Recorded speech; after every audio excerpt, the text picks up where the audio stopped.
This is a 2001 Oldsmobile Silhouette, and today I'm going to be replacing the sway bar, which is this part right here.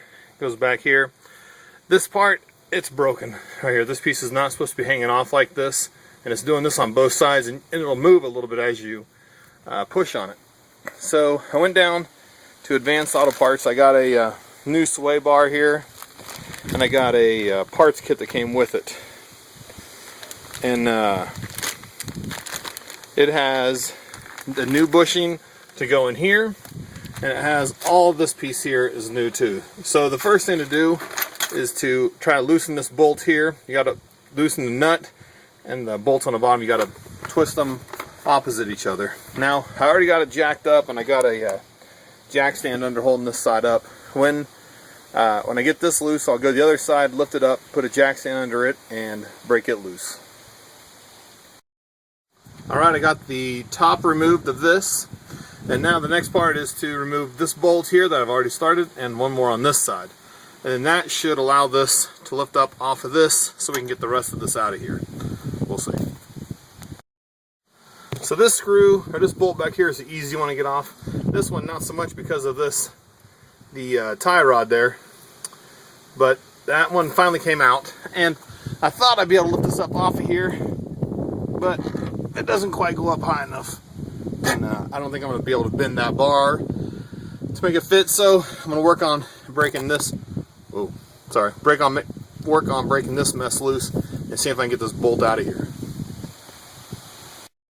So this thing was stuck on here real good. What I finally ended up doing, where it is? There it is.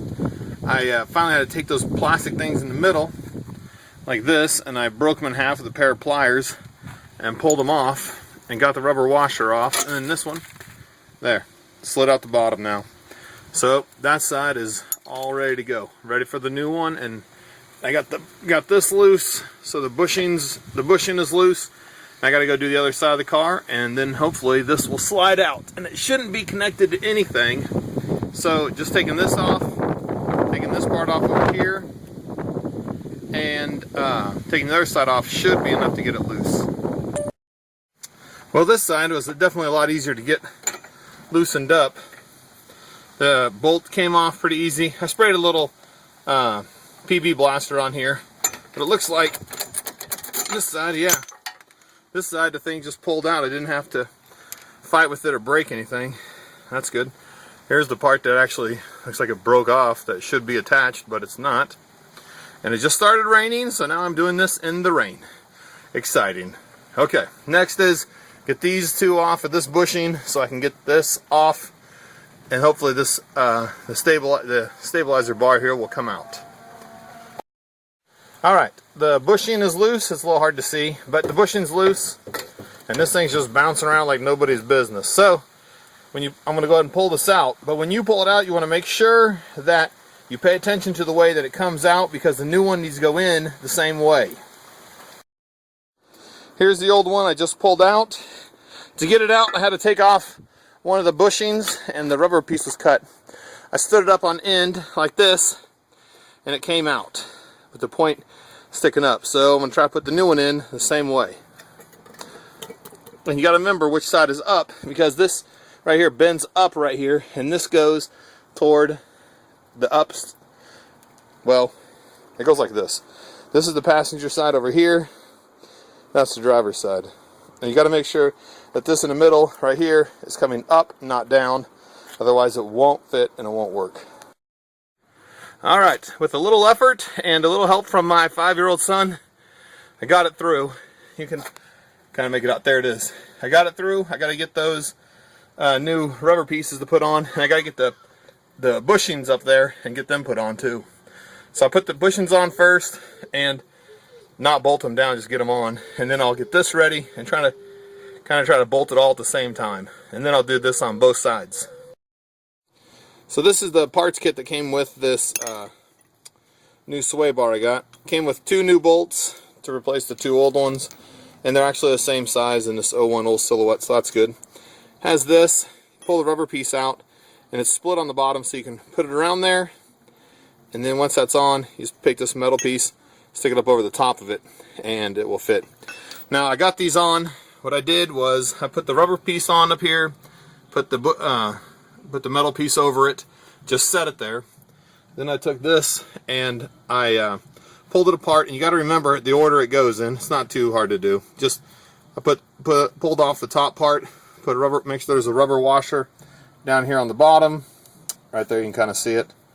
And then you need all these rubber pieces and plastic pieces right here in the middle.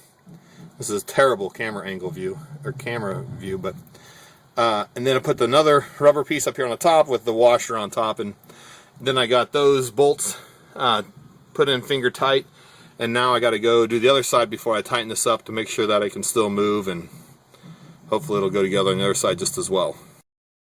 Alright, I got these back on. I got them tightened up, and I think I got them about the same distance down that they were before. I hope I did. And I got the bushings back on and tightened up. And now I just got to put the wheels back on and give it a test drive. This is my finished product. This takes about an hour, a little over an hour to finish. Some important things to remember are to pay attention to how tall this is, this distance here on your old one, so when you put the new one on, you can put it on about the same. Just know that this bolt back here in the back is going to be fairly easy to get to, just because you can get a socket set back there, a socket wrench. This one up here in the front that holds the front of it on, you can kind of see it there at the glow, the silver. That one is a little bit harder to get to because you got all this mess back here, and you won't be able to put more than a little less than a quarter of a turn on it each time. But this is the kind of project, replacing this sway bar is the kind of project that you can do yourself. You don't need to take it to a mechanic if you have socket sets and a couple wrenches.